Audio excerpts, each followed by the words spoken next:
Boa noite, glória a Deus. É mais uma oportunidade que nós temos. E nessa tarde, nessa noite, trazemos a palavra no livro de Efésios para a nossa meditação. Livro de Efésios, capítulo 2, versículos 8 e 9. Dizem assim: porque pela graça sois salvos, por meio da fé, e isto não vem de vós, é dom de Deus. Não vem das obras, para que ninguém se glorie. Que o Espírito Santo de Deus nos revele profundidades e que abra nosso entendimento espiritual para que possamos entender, crer e obedecer. Amém? Então, porque pela graça sois salvos, por meio da fé.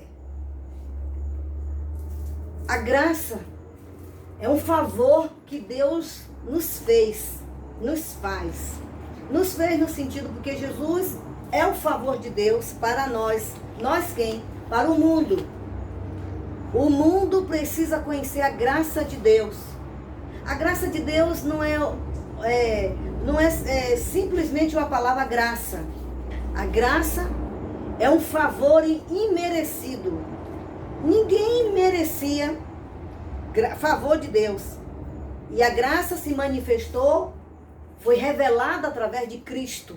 Jesus Cristo, ele veio manifestar a graça de Deus. Então, é esse favor para tudo que Jesus conquistou através da cruz e da ressurreição.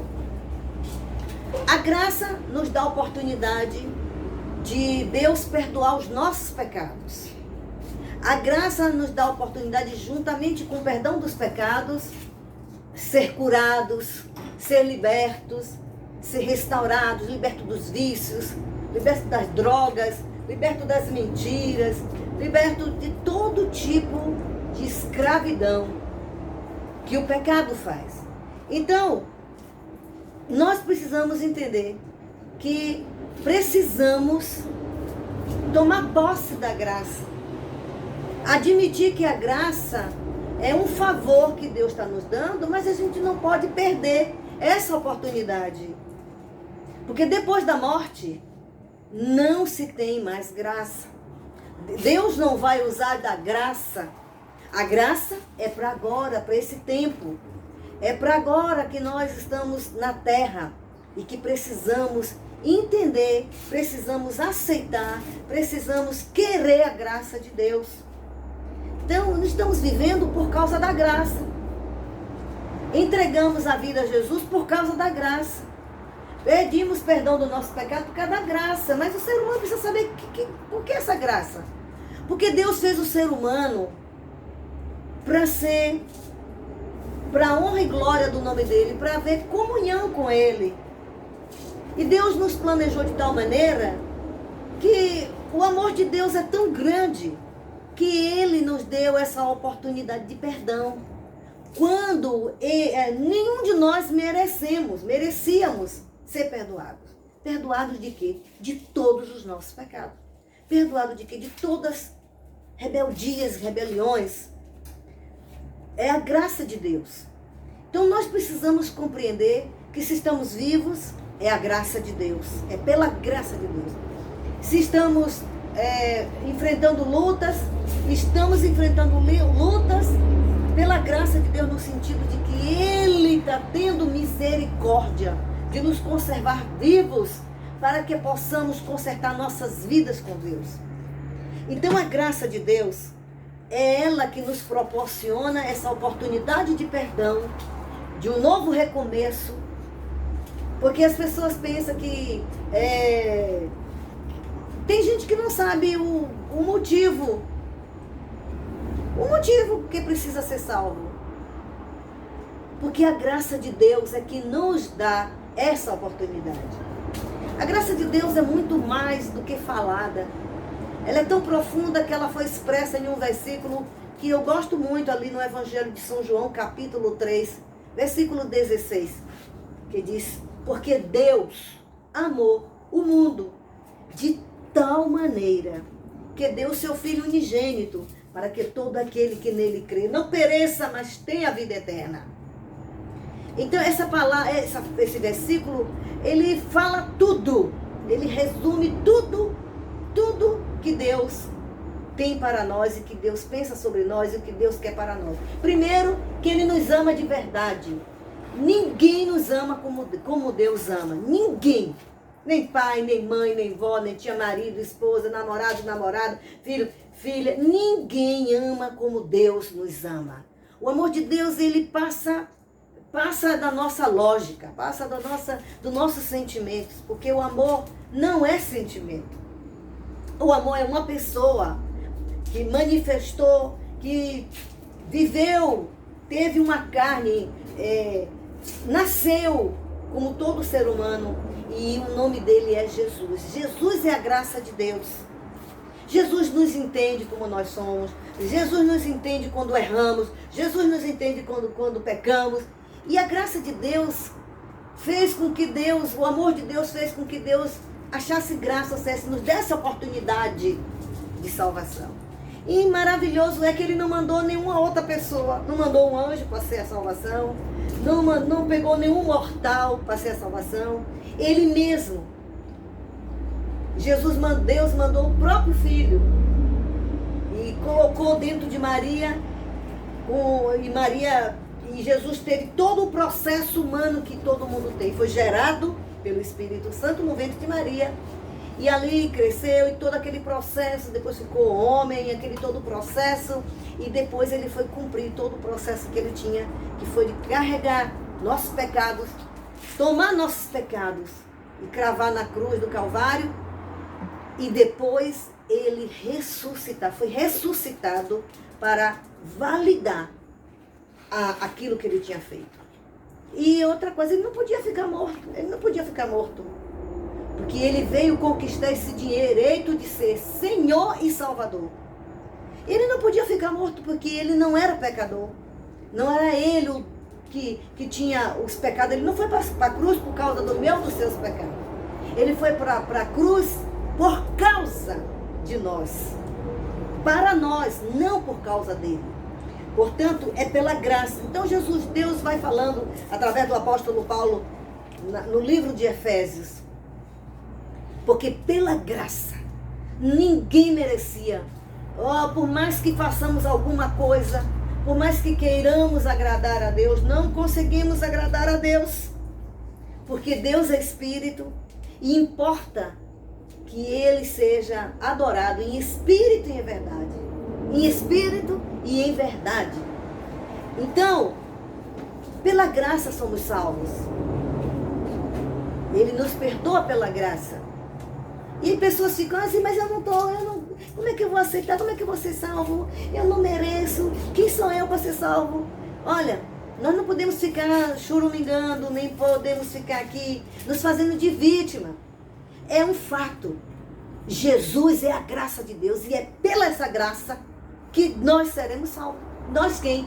Todo mundo que quiser Jesus como Senhor e Salvador. Porque não tem outro, não haverá outro, nenhum outro é Jesus. Só Jesus é Jesus e só Jesus conquistou o direito de ser Senhor e Salvador. Jesus não foi Senhor e Salvador, sim, porque Deus o gerou no ventre de Maria. Ele, como homem e como aquele que queria dar sua vida por salvação, ele teve que conquistar. Jesus conquistou o direito de ser Senhor e Salvador. Ele validou o que foi falado acerca dele. Tudo que foi falado acerca dele, ele vivenciou. Ele vivenciou não porque já estava embutido dentro dele, não. Ele conquistou. E eu admiro muito Jesus Cristo. Porque ele não foi qualquer um homem que veio se dizendo Salvador, já sendo Salvador. Não, ele foi feito para ser o Salvador. Para ser aquele que perdoaria os pecados. Mas ele foi honesto. Tudo o que aconteceu com ele está dentro da legalidade. Ele, para vir para o mundo, ele não veio como fantasma, nem veio em forma de anjo. Ele veio foi colocado o espermatozoide de Deus dentro do ventre de Maria. E ele viveu todo o processo natural do ser humano para ele entrar nessa terra. Então, a salvação só é pela graça em Jesus Cristo. E isso, por meio da fé. Não é pela lógica, você não vai entender, porque a salvação parece loucura. Como é que a pessoa morre? Como é que a pessoa sofre daquele jeito para salvar alguém? É que o amor de Deus, como foi dito, que eu disse em João 3,16, porque Deus amou o mundo de tal maneira que deu seu Filho único, unigênito, para que todo aquele que nele crê não pereça, mas tenha a vida eterna. Não é pela lógica, é pela fé. E aqui uma outra coisa para eu encerrar esta palavra. Por meio da fé. Da fé de quem? Que fé é essa? Porque essa é uma palavra que virou é mundial e que ela ficou muito natural, muito comum na boca de muita gente. E muita gente fala de fé, como se falando de fé, a pessoa só porque fala o nome fé, acha que já tem fé. Não, a fé é um dom. Dom é um presente de Deus. Dom é um presente de Deus. É um acréscimo. É o veículo que faz nós acreditarmos que tudo que Jesus é e tudo que ele fez é verdade. Pela fé. Que fé? A fé do próprio Jesus. Porque no mundo, eu não sei se você sabe, mas eu vou lhe falar alguma coisa também. A única pessoa que cumpriu a fé foi Jesus. Ele cumpriu a fé. Ele é o autor e consumador da fé. Através da fé de Jesus é que passamos a ter fé. Então, a fé, quando nós passamos a ter a fé, porque a fé é para salvação, o objetivo de Deus nos dar fé, e a fé só vem quando a gente ouve a palavra de Deus, não qualquer palavra, não qualquer filosofia, não, é a palavra de Deus, porque a palavra de Deus significa os registros do que Deus pensa. O que Deus pensa, quer saber o que Deus pensa? Lê a Bíblia. Aí você vai saber como Deus pensa, o que pensa. Não é que a gente vai saber tudo sobre Deus, não. Mas a gente vai ter uma base para aprender a se comunicar com Deus. Porque Deus é Espírito. E então, é pela fé de Cristo. Não é somente eu dizer que eu tenho fé. Ah, eu tenho fé, eu tenho fé. A fé em Cristo para a salvação. Não vem de nós, né? A gente inventando que tem a fé, que tem fé. É um dom de Deus. Não vem das obras para que ninguém se glorie. Então pessoas ficam se gloriando achando que tem fé porque faz alguma coisa. Mas sem fé é impossível agradar a Deus. Olha, Jesus quer te salvar.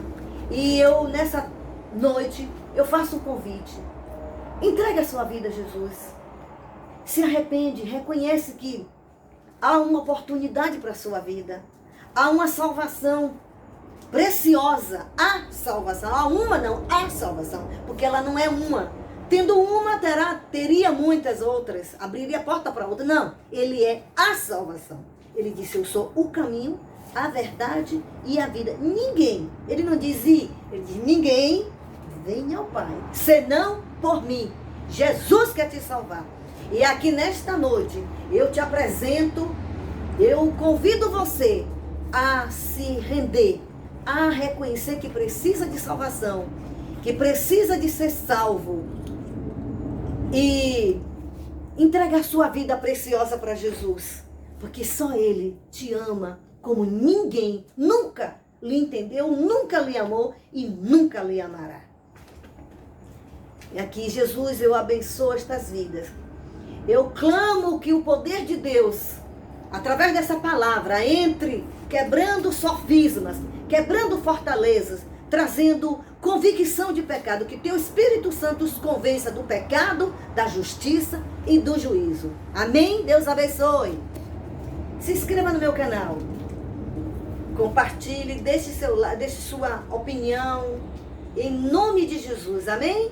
Te aguardo.